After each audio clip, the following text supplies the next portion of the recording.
నమస్కారం సార్. నమస్తే అమ్మా. మనం చూస్తూ ఉంటాం లైఫ్ అనేది ఒక జర్నీ. ఆ జర్నీలో మనకి మెయిన్గా లైఫ్ని లీడ్ చేసేది ఎవరైనా ఉన్నారు అంటే తల్లి, అలాగే భార్య అని చెప్తూ ఉంటారు. అండ్ అలాగే ఎక్కువగా మనం వింటూ ఉంటాం, అసలు భార్య గొప్పదా తల్లి గొప్పదా అన్న క్వశ్చన్ అయితే అందరూ అడుగుతూ ఉంటారు. వీళ్ళిద్దరిలో ఎవరు గొప్ప సార్? అమ్మ గొప్ప, ఆలి గొప్ప, తల్లి గొప్ప, భార్య గొప్ప. అమ్మ, ఆలి, తల్లి, భార్య వీళ్ళిద్దరికీ నిర్వచనం ఇచ్చేటువంటి భర్తే గొప్ప. అంతే అంటారు. భర్త తోటి వచ్చేవాళ్ళే తల్లి కానీ భార్య కానీ. భార్య ఎక్కడి నుంచి వచ్చినా సరే ఇక్కడికి వచ్చి ఇక్కడ పరిస్థితుల్ని సరిగ్గా తన నడుచుకుంటుందా, తన బాగానే ఉంటుందా, ఇక్కడ కంఫర్ట్ జోన్ ఉందా లేదా అని నిరంతరం తన వెరిఫై చేసుకుంటూ నడుపుతున్నటువంటి కుటుంబాన్ని నడుపుతున్నటువంటి భర్తే గొప్ప. తల్లికి ఏమైనా అవమానాలు జరుగుతున్నాయా, లేకపోతే తల్లికి ఏదైనా సరే లోటు జరుగుతుందా ఇంట్లో అని ఎప్పుడు కూడా తల్లిని భారీ చాటుగా కనుక్కునేటువంటి భర్తే గొప్ప. భార్య భర్తలు ఎవరైతే ఉన్నారో వారిద్దరి రోలుని తన చాలా స్పష్టమైనటువంటి నిర్దేశంతో వచ్చి కూర్చుని తల్లిని సలహాదారు కింద మా ఇద్దరికి ఏదైనా సమస్య వస్తే నువ్వే పరిష్కరించాలి అని దేవతలా కూర్చోబెట్టేటువంటి భర్త ఎప్పుడు గొప్ప. మన ఇంట్లో ఒక దేవాలయం ఉంటుంది, మా ఇంట్లో ఒక చిన్న మందిరం ఉంటుంది. ఆ మందిరంలో ఉండేటువంటి దేవతామూర్తులు ఇచ్చేటువంటి పాత్రకి తల్లికి ఇచ్చేస్తాడు భర్త. ఎప్పుడు మనం వెళ్తాం మందిరానికి, ఎప్పుడు వెళ్తాం ఏదైనా రోజు పొద్దున చేసుకునే పూజ అప్పుడు కానీ ఏదైనా కష్టాలు వస్తే దానికి అక్కడికి చెల్లి చెప్పుకుంటానికి దానికి మందిరానికి ఎట్లా చెప్పుకుంటామో తల్లిని దేవతగా ఆ పాత్రలో కూర్చోబెట్టి తన ఏదైనా సమస్య వస్తే నువ్వు నాకు సలహా చెప్పాలమ్మా అని చెప్పి దేవతలా నుంచోబెట్టి ఇల్లునందరినీ పర్యవేక్షించు, నువ్వు ఇంట్లో జరుగుతున్న వ్యవహారాలని పర్యవేక్షించు, ఎక్కడైనా లోటుపాట్లు జరుగుతూ ఉంటే నువ్వు కరెక్ట్ చేయి అని ఒక రోల్లో కూర్చోబెట్టి ఆ రోలు నడుస్తుందా లేదా అని తను ఎప్పుడు క్రాస్ చెక్ చేసుకుని నడుస్తున్నటువంటి భర్త ఎప్పుడు గొప్ప. ఇప్పుడు ఒక్కొక్కసారి నా పాత్రను వదిలేసి వచ్చేస్తాను అంటే, లేదమ్మా నువ్వు నా పాత్రను వదలటం లేదు, నువ్వు అట్లే ఉండాలి అని చెప్పేసి మనకి నిర్దిష్టమైనటువంటి అనేకమైన సందర్భాలు మనం చెప్పుకోవచ్చు.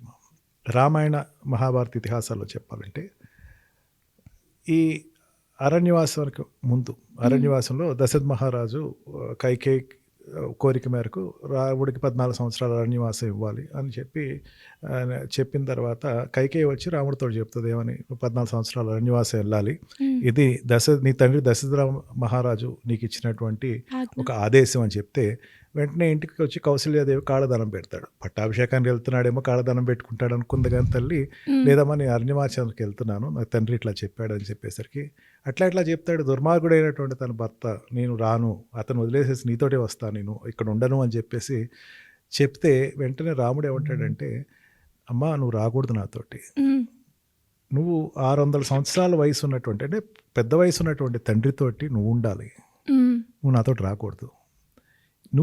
నీ అవసరం నీ భర్తకి చాలా ఉంది, నీ అవసరం నాకు పెద్దంత లేదు, నాకు అరణ్యవాసంలో నేను చూసుకోగలను అంటే, లేదా నాన్న నాకు ఇక్కడ అవమానాలు జరుగుతాయంటే ఎటువంటి అవమానాలు జరిగినా సరే నీ స్థానం ఇదే, నువ్వు ఇక్కడి నుంచి రాకూడదు. ఇది భారతీయత. ఎటువంటి బాధలు వచ్చినా సరే భార్య భర్తని వదిలేసి రాకూడదు అని చెప్పి రాముడు చాలా స్పష్టంగా చెప్పాడు. అదే తను బయలుదేరుతుంటే భార్య సీతాదేవి వచ్చి నేను వస్తున్నాను మీతోటి అంటే అన్నాడు, నాతోటి రా అన్నాడు. అంటే భార్యతోటే భర్త అంటే తన ఇంట్లో ఈ మళ్ళీ లీగల్గా చెప్పాలంటే తనకు ఉండేటువంటి మ్యాట్రిమోనియల్ ఫ్యామిలీ లైఫ్ అది ఎప్పుడు కూడా భార్యాభర్త అక్కడ ఉండాల్సినటువంటి వ్యక్తులే తప్ప దాటి బయటికి వెళ్ళాల్సినటువంటి వ్యక్తులు కాదు. ఇదే రకంగా భారతంలో చూసుకున్నా సరే వాళ్ళతో కుంతీదేవి వస్తానా సరే మీరు రాకండి అని చెప్పి 5 పాండవులు చెప్పి ధర్మరాజు అయితే స్పష్టంగా చెప్పేసేసి తనతో పాటు ద్రౌపదిని ఎమ్మట తీసుకెళ్ళిపోయినట్టు వైనం. ఈ రకంగా మనకి భర్త రోల్ ఎప్పుడు కూడా it is a master role. ఈ మాస్టర్ రోల్ ఈక్విలిబ్రియం మెయింటైన్ చేసుకుంటూ హెచ్చు తగ్గులు నడుస్తున్నటువంటి కుటుంబాల్లో కూడా దేన్ని తగ్గించాలో దేన్ని పెంచాలో అన్నది ఎప్పుడు వెరిఫై చేసుకునేటువంటి రోల్ భర్త రోల్. Yes sir. ఈ భర్త రోల్ ఉన్నంతసేపు, భర్త ఈక్విలిబ్రియం మెయింటైన్ చేసినంతసేపు ఇద్దరు ఈక్వలే కానీ ఒకళ్ళు ఎక్కువ ఒకళ్ళు తక్కువ అనేటువంటి ఆ సమస్య రాదు. భార్య వేరు తల్లి వేరు అనేటువంటి రోల్ లేకుండా తను నిర్మూలించి నడిపేటువంటి భర్త రోల్ మాత్రం అద్భుతమైన రోల్ అమ్మ, దీంట్లో డౌటే లేదు. దీంట్లో ఒక చిన్న వ్యవహారికంగా చెప్పాలంటే కనుక మనకి భార్య కొత్తగా వచ్చినటువంటి భార్యకి తన తల్లి దగ్గర నుంచి ఎటువంటి బాధలు ఉండవు అని భరోసా ఇచ్చినటువంటి భర్త ఎప్పుడు గొప్ప. భార్య వల్ల నీకు సమస్యలు రావమ్మా అని నచ్చ చెప్పేటువంటి కొడుగ్గా భర్త పాత్ర ఎప్పుడు గొప్పే. నీకు భార్య ఎక్కువ భార్య తన దగ్గరికి వచ్చి ఎక్కువ పనులు చెప్తుంది మీ అమ్మగారు అని చెప్పేసినటువంటి కంప్లైంట్ తీసుకొచ్చినటువంటి భార్యకి ఇది మన పనమ్మా, మన పని మనమే చేసుకోవాలా అని నచ్చ చెబుతూ అత్తగారు చెప్పేటువంటి పనులు పెద్ద పనులు కాదని చెప్పేసి చూచాయిగా చెబుతున్నటువంటి భర్త ఎప్పుడు గొప్పవాడే. వెంటనే తల్లి దగ్గరికి వెళ్ళి అమ్మ ఆ అమ్మాయి పరాయింటి అమ్మాయి కాదు, మన ఇంటి పిల్ల, మన ఇంటికి నమ్ముకుని వచ్చిన పిల్ల, మన ఇంటి కూతురమ్మ, కూతురికి కాస్త చూసుకో అమ్మా అంటే పనులు చెప్పొద్దు, ఎక్కువ పెద్దగా హింసించద్దు అని చెప్పేటువంటి పాత్ర అయినటువంటి భర్త ఎప్పుడు గొప్పేమ్మ. కట్నం దగ్గరికి వచ్చేసరికి కట్నం ఎక్కువ తెచ్చిందా తక్కువ తెచ్చిందా అనేసరికి భార్య ఎక్కడైనా నాకు కట్నం తక్కువ తీసుకొచ్చానేమో అని చెప్పి భర్త దగ్గరికి వచ్చి ఏమన్నా కట్నం తక్కువ తీసుకొచ్చానా అంటే నువ్వేంటి కట్నం తీసుకురావటం ఏంటి, అనురాగాలు ఆప్యాయాలు పంచేటువంటి నువ్వే నాకు పెద్ద కట్నం, నువ్వు ఇంత నిలువెత్తు కట్నం నాకు ఉండగా నువ్వెందుకు నాకు ఆ కట్నం గురించి ఆలోచించి ఇస్తున్నావని చెప్పేటువంటి భర్త ఎప్పుడు గొప్పవాడే. తల్లి కనుక అందరూ కట్నాలు బాగా తీసుకొచ్చారా, నీ భార్య పెద్ద కట్నం తీసుకురాలేదని చెప్తే 24 క్యారెట్ల బంగారాన్ని 52 కేజీల బరువుతోటి మా మామగారు నాకు ఇచ్చిన తర్వాత ఇంక వేరే కట్నం ఎందుకమ్మా, ఇదే పెద్ద కట్నం అని చెప్పి ఆపేసినటువంటి భర్త ఎప్పుడు గొప్పవాడు.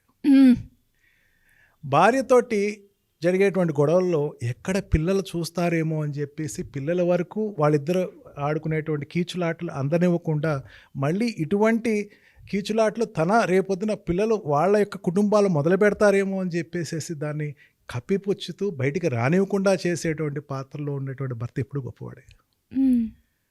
భార్య భర్తలు ఇద్దరు, తల్లి అత్త కోడళ్ళు ఇద్దరు కలిసి ముందుకు వచ్చి నేను తల్లి నేను గొప్ప లేకపోతే భార్య నేను గొప్ప అని చెప్పేసి అడుగుతూ ఉంటే ఇటువంటి ప్రశ్న అడిగినటువంటి ఇంత చిన్న మనసు కలిగిన వాళ్ళు వీళ్ళిద్దరూ ఇట్లా వచ్చి అడుగుతున్నారేమో అని చెప్పి కళ్ళల్లో నీళ్లు కుక్కుంటూ మీరిద్దరూ నాకు 2 కళ్ళు లాంటి వాళ్ళు అని సమర్థించేటువంటి భర్త ఎప్పుడు గొప్ప.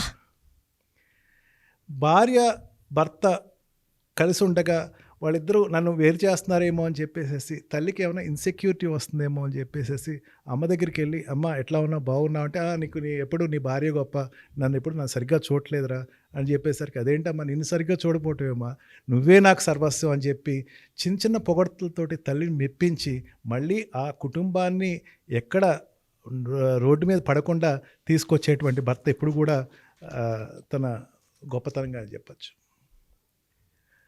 భార్య పెట్టేటువంటి ఇబ్బందుల వల్ల కుటుంబం ఎక్కడైనా విచ్ఛిన్నం అవుతుందేమో అని చెప్పేసి భార్యగా నిజంగా కష్టాలు ఏదైనా ఒక చిన్న చిన్న గొడవలు పెడతా ఉంటే వాళ్ళ తల్లిదండ్రుల దగ్గర వాళ్ళ తన భర్త మామగారి దగ్గర బావమరుదుల దగ్గర చెప్తే కుటుంబం ఎక్కడ విచ్ఛిన్నం అయిపోద్దేమో అని చెప్పి అదే రకంగా తన తండ్రితో చెప్తే నా భార్యకి సరిగ్గా స్థానం ఇవ్వట్లేదురా ఇంట్లో అని చెప్పేసి అతను తండ్రి బాధపడతాడేమో అని రెండింటినీ లోపల కడుపులో పెట్టుకుని నడుస్తున్నటువంటి భర్త ఎప్పుడు గొప్పవాడే.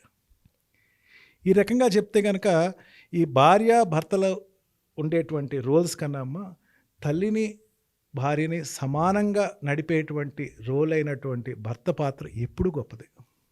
దీనిలో ఎటువంటి వ్యత్యాసం లేదు, ఎటువంటి సెకండ్ థాటే లేదు. తల్లికి అంత ఎక్కువ మందులు ఖర్చులు పెట్టాలా, అనారోగ్యంగా ఉన్న తల్లికి అంత మందులు ఖర్చులు పెట్టాలా, ఎందుకు అంత ఖర్చు అని చెప్పి ఎప్పుడైనా భార్య అడిగితే అమ్మో రేపొద్దున నాకు ఈ పరిస్థితి వస్తే కనుక నన్ను సరిగ్గా చూస్తుందా భార్య అని ఉండే అనుమానాన్ని ఎప్పుడూ బయట పెట్టకుండా నడుచుకునేటువంటి భర్త ఎప్పుడు గొప్పవాడు. వృద్ధాప్యంలో తన దగ్గరికి వచ్చినటువంటి తల్లి, యవ్వనంతో తనతో సమానమైనటువంటి వయసుతో వచ్చినటువంటి భార్య, వీళ్ళిద్దరూ కూడా ఒకళ్ళ అనురాగానికి మారిపోయారు, ఒకళ్ళ మమకారానికి మారిపోయారు అని చెప్పి నిరంతరం ఆశగా నిరంతరం ఎంతో ఆనందంగా బతికేటువంటి భర్త ఎప్పుడు గొప్పవాడు. అందుకని భార్య తల్లి కన్నా ఖచ్చితంగా భర్తే గొప్పవాడమ్మా. దీంట్లో ఎటువంటి డౌట్ లేదు. Super sir, super narration. And అలాగే మీరు చెప్పినట్టుగా చాలామందికి కూడా తల్లి గొప్ప, భార్య గొప్ప అంటే నేను గొప్ప అంటూ ఉంటారు. కానీ కాదు, వీళ్ళిద్దరిని హ్యాండిల్ చేస్తున్న భర్తే గొప్ప. అండ్ ఇంత గొప్పగా చెప్పినాక నా నోటి నుంచి నాకు ఎలాంటి మాటలు రావట్లేవు. నాకు కూడా ఒక క్లారిటీ అనేది వచ్చింది. బట్ హస్బెండ్ పాత్ర ఇంతలా ఉంటుందా అని. Anyways great sir, thank you so thank much. You.